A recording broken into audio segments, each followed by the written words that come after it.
আসসালামু আলাইকুম, সবাইকে স্বাগত নতুন একটি ভিডিওতে।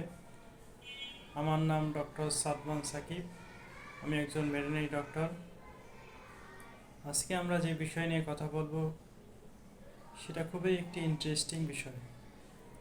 আসলে আমাদের যে বিড়াল আছে সেই বিড়ালগুলোকে আদতেই ঘামে? তারা কি সোয়েট করে? মানুষের দেখা যায় যে মানুষ যখন গরমের মধ্যে যায় তাদের সোয়েটিং হয়, ঘাম হয়। ঘামের দ্বারা মানুষ তাদের বডি টেম্পারেচারকে নিয়ন্ত্রণ করে। বিড়ালের কি এরকম হয়?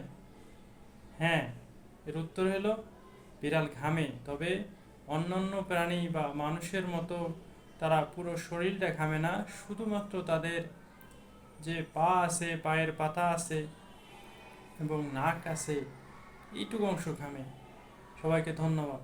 আসসালামু আলাইকুম।